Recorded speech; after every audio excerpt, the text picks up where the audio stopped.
Thanks, David, and thanks again to the organisers, Watchlist, Market Open, for the opportunity to present the Forrestania story. So some similarities with Ian and his company, a relatively young listing, just shy of 2 years, and very focused now in across a portfolio of projects that we've recently expanded to have 3 fronts, 2 in WA and 1 in Canada. Next slide, please. Again, I use the disclaimer. So our strategy has very much been to get on the front foot here, very proactive, to explore and do justice to the tenements that we had at listing, which was the namesake Forrestania project. But we've also got our collaborative joint venture in Canada now, and I think very excited about having a foot in another high-profile lithium exploration jurisdiction in James Bay. And we also did add to our portfolio with a very strategic option agreement in the Eastern Goldfields.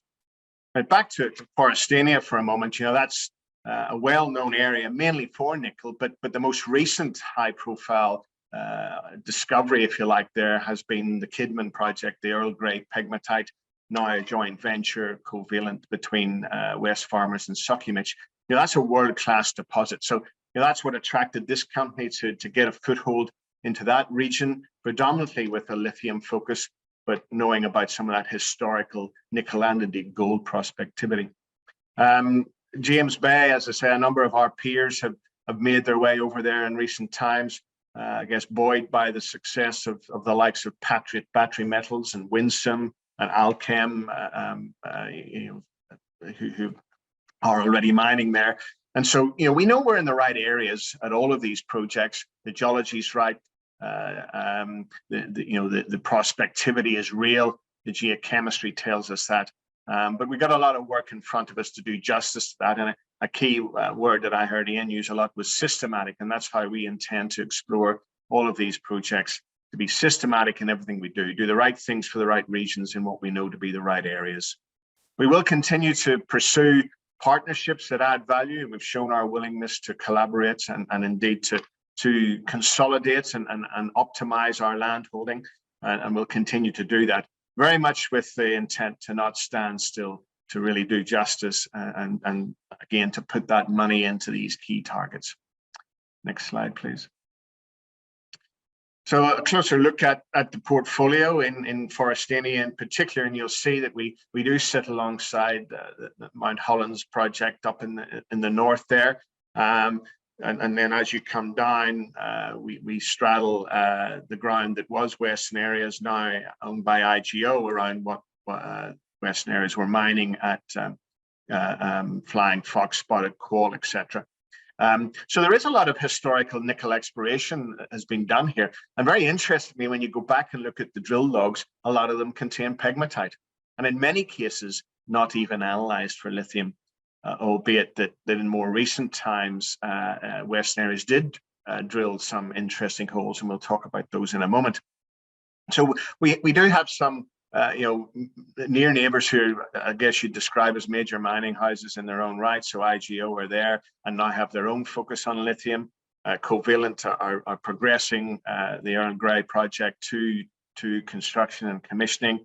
189 million tons at 1.5%. That is truly world class, and we know we're in a lithium bearing system or in the proximity. And a lot of the work that we're doing, starting systematically with soils, is benefiting greatly from our team and the experience that they have. So Melissa McClelland, our lithium exploration manager, worked for a number of years on the Kidman team, and so has a knowledge of what these deposits look like, the signatures that they come with, both geochemically and then in drilling. And so we're using that targeting methodology, if you like, to drive our own programs. And I've already had a significant degree of success, but plenty of work to do ahead of us along that 100 kilometers of strike length along this highly prospective greenstone. Next slide, please. So just focusing in on some of the targets that we have been drilling, and the more recent work has, as I say, straddled that IGO ground there, and you can see that in a hole that was drilled back, I think in the maybe 2016, 2017.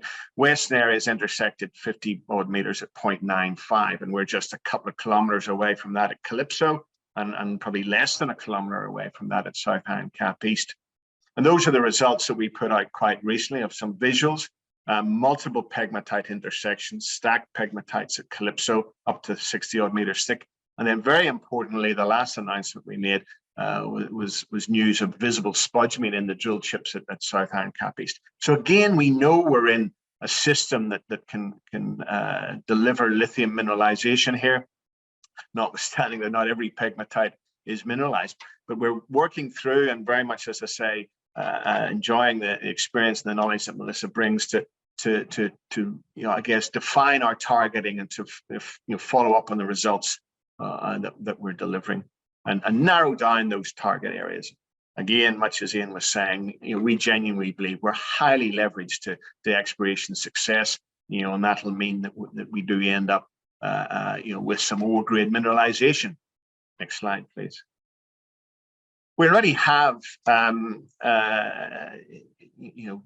seen the benefit of that historical drilling. So when we went to Calypso, there was an air core program that we knew had been drilled probably again 20 years ago, multiple pegmatites. So it's no surprise that we find pegmatites of our own and many of them. So I think 13 of our 14 holes find stacked pegmatites, say up to 60 odd meters thick.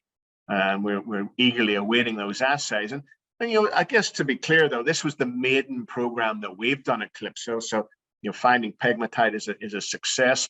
Whether it delivers the ore grade mineralization that we're looking for remains to be seen. But whether it does or doesn't, it's not the end of the story. We've got plenty of work and plenty of opportunity still to do justice to ahead of us here. But it was a very promising start. And we'll await those results, but do have holes planned to follow up on the program, hopefully in this coming quarter. Next slide, please. So the visible spodumene at South Iron Cap gave us even more encouragement, and that is as I say, just a kilometer or so from where Western Area is drilled the 50 odd meters, and again, soil geochemistry was the starting point here. A little bit of pegmatite outcrop. You don't see huge outcrop in this area, but clearly we're following up on the groundwork, sampling, mapping, and the geochem. But what more encouragement do you need than visible spodumene? So awaiting those results again here, and we'll have further programs planned off of the back of the most recent work. Next slide, please. Giant is where we did some drilling earlier in the year, and that's probably closer to Earl Grey up in the north, where we have multiple soil anomalism that needs doing justice. But we were following up on a historical hole there, 30 odd meters at 3%, and turns out that there probably was a hole that more followed the pegmatite down dip, and our drilling has proven maybe a true width of 5 to 10 meters. So 10 meters of our own at 1.5%, including a couple of meters at 2.6. Again, we know we're in the right areas, finding very encouraging results here.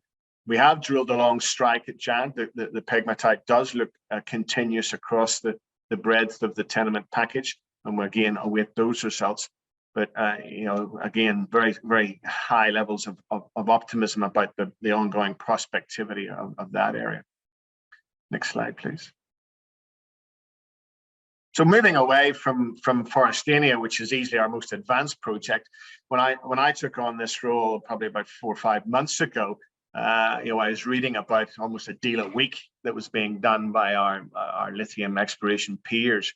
ASX listed, putting foot into the James Bay region. And they were doing it through option agreements, which we had a look at some of those ourselves. But I must say, having now consummated this joint venture with ALX, I'm very glad that we've gone about it in that manner. So ALX are a junior listed on the TSX, highly experienced company with a number of different projects.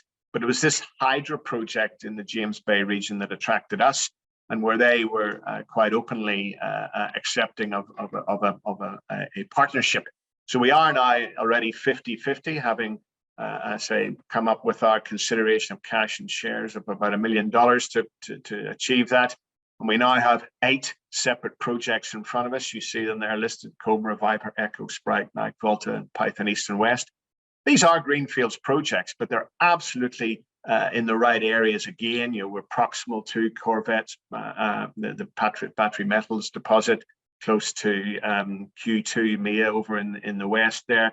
And whilst they're greenfields, we know there's greenstone geology here. There are some pegmatite outcrops that have already been mapped, but it's early days. These are greenfields projects with work ahead of us. Now, work was originally due to start in late May. It did get underway, but after only a couple of days. I'm sure people have been aware of the forest fire situation over there. It does seem to be abating now.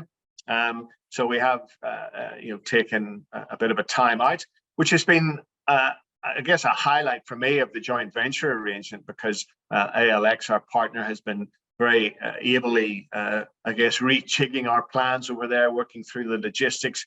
I'm very grateful of their support in doing that. A lot easier to organize from on the ground in Canada than it would be from West Perth. But we will get started again in the coming days, and look, still plenty of time ahead of us in this field season to get underway with some boots on the ground. And highlight here is that there are high levels of outcrop, not just as accessible perhaps, but you can walk up and identify the geology that you're stood on.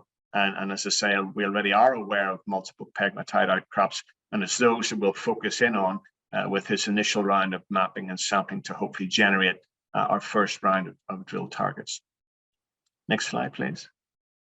Just homing in there on I guess a couple of the specific projects. So Volta on the left there, we are coincident or sorry, adjacent rather to Corvette's project. And whilst not showing greenstone outcrop, we know that there is greenstone geology and indeed outcropping pegmatites on the Volta tenement.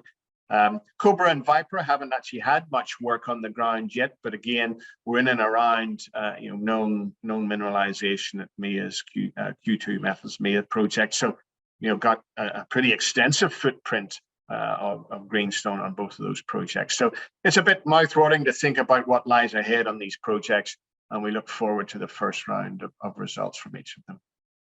Next slide, please. In the Eastern Goldfields, so we're talking about the Leonora, Coolgardie regions here. We had some tenements as part of our initial package at IPO, but if you look at the plan map in the center here, you'll see that there's a couple of tenements outlined in blue, but notably that swathe of green, which is the greenstone belt running through the middle. We had a sliver of it up in the northwest there, what we call the Bullarky prospect, where we had seen pegmatite. But these two tenements became available to option up, and our team again was very proactive. Got to give a lot of credit to Ashley Bennett here, who worked tirelessly to secure this deal. And we've been doing some mapping and sampling on the ground, and I've already identified multiple pegmatite outcrops. There's been little or no historical drilling for lithium in this region. Again, probably more focused for gold in the past and a bit of copper. But we are not that far away from companies like Delta and Future Battery Metals who are actively drilling and are finding, again, ore-grade lithium. So this is another greenfields opportunity, but yet again, right in the heart of the right geology, pegmatites outcropping and all the right encouragement. We've done some sampling, again, waiting for the results of that, but confident that we'll be able to work up some targets for a maiden drill program in the very near future. Thanks. Next slide, please. We'll just touch on this. It's not the lithium focus, but back in February, we did do some sampling up at Melita, which is just to the north of where we've been talking about. And we did get some very high rare earth results, highly anomalous, in fact. And when I look around at others who are exploring and the sorts of grades that are exciting them, I think there's equal cause for excitement at Melita. So planning some air core drilling here once we get heritage approval squared away, and hopefully we'll be in a position to do that. And like any exploration company, while we have a very strong focus on lithium, we're not going to ignore the prospectivity of other metals or other commodities. And so this is definitely meritorious in terms of our attention over the next short while. So that's another string to our bow. Bit of a wild card in some respects, but I think just as lithium has a great future going forward, so does rare earths. So won't turn our nose up at such anomalism. Next slide, please. So wrapping up in terms of what we believe Forrestania provides as an investment proposition, very focused on trying to add value through the three-pronged approach of exploration, collaboration, and acquisition, and now have an extensive pipeline of targets for lithium, predominantly in WA. I'm sure gold will come back into fashion again soon. It's hard to ignore the high prices that we've got, but for now, I think we'll give the lithium a real crack, both in WA and indeed in Quebec, and that joint venture deal that we've consummated. I don't expect that to be the last thing that we do over there. We're very keen to get our own boots on the ground and understand that space and what might be available over there to add to our portfolio. But first things first, let's get underway with the Hydra project and do that justice. I think the collaboration has been a good way for us to go. We are a junior company. Again, like Ian was saying, modest market cap of around $12 million, about 100 million shares on issue. So, still plenty of opportunity ahead of us. Highly leveraged the exploration success and determined to get on that front foot, be proactive, and not be afraid to turn our projects over. We will follow up the good results and continue to test our targets. But in the event that we don't find what we're looking for, not shy to move on and to expand and to optimize the portfolio going forward, and to not stand still. And I think again, a lot of money going in the ground here, and that will continue to be the case. So hope to keep people amply informed with the news flow that will unfold in the coming months. Thanks for your time and attention. Thanks, Michael, and certainly, given I've known you a long time, and you definitely do not stand still. So look forward to that motto being enhanced through Forrestania Resources. So a number of questions have come through. So how did you secure the WA leases, given their proximity to known high-grade deposits? So look, that was before my time, but those who know our board, John Hannaford and David Izzard, worked together under the banner of Rockford Partners, and have seeded and gestated a number of junior companies, and so all credit to them. It was a competitive situation, and I guess they put their hand up, iron in the fire, as it were, and did secure the package. And then obviously we've enhanced things as we've gone forward, and there are indeed a number of opportunities. It's always reasonably dynamic, in active spaces like WA. People come and go. People also change their focus. So, we are aware of other tenements up in the region where the lithium rights might be available, and/or just the full-blown tenements themselves. And so we're constantly looking at how to enhance that. But in the first instance, all credit to John and Dave for securing that as part of the initial IPO. Similar vein, how did you come across ALX, and what drew you to entering this JV? So when I took on the role in March, I think it was, John was already engaged in talking to a couple of potential vendors of projects in James Bay, and I guess I like the concept of expanding our portfolio into, as I say, what is another world-class lithium jurisdiction. So from a very standing start, almost sort of really just looked at what was going on over there, and there was a raft, as I say, of other option deals being done. A number of junior Aussie companies had announced such transactions, and we followed our nose and looked at who they were dealing with, who the vendors were, and sort of put our hand up as to say, well, we're looking here. And, it's interesting. All sorts of opportunities came across our desk through the inquiries that we were making. And we got talking to a couple of key individuals over in this James Bay region. One guy by the name of Jody Darouge, who I know has had a fair bit to do with Corvette and Patriot. And he, in fact, has been on the board of ALX. So he encouraged us to talk to their management, which we did. And it was interesting because if you like, the pivotal moment for me was when talking to their chairman, Warren Stanier. He said, look, we don't want to vend these projects. We've only just staked them. And we're pretty excited by them. He says, so, we don't want to vend, but we'd be interested in a partnership.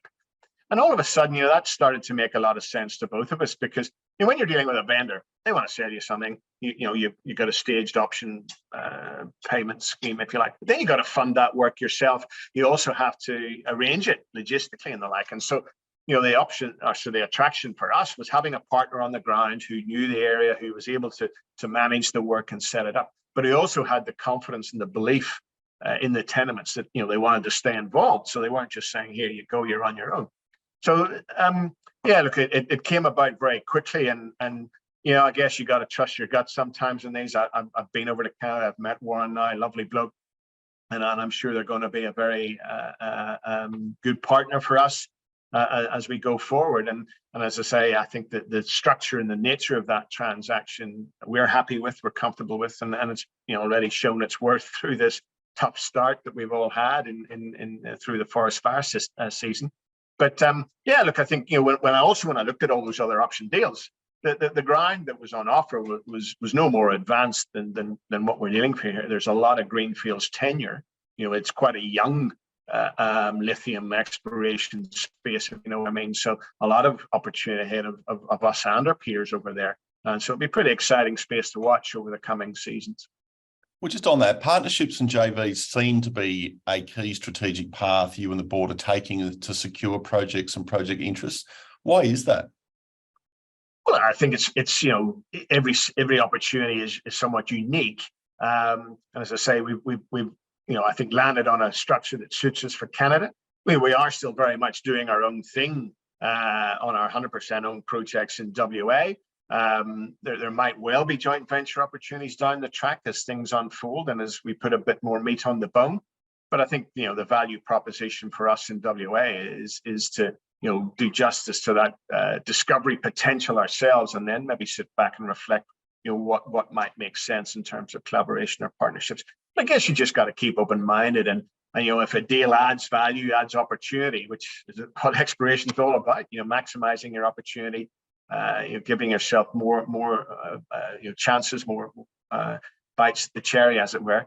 We'll be prepared to consider any type of deal structure, not necessarily going in with any preconceived ideas, but I guess so far the highest profile thing we has done been joint venture, but doesn't rule out acquisition. But we got to manage the things within our own means and opportunity. Well, exciting times ahead for Forrestania Resources, stock code FRS. Michael, thanks for your time. Thanks, David.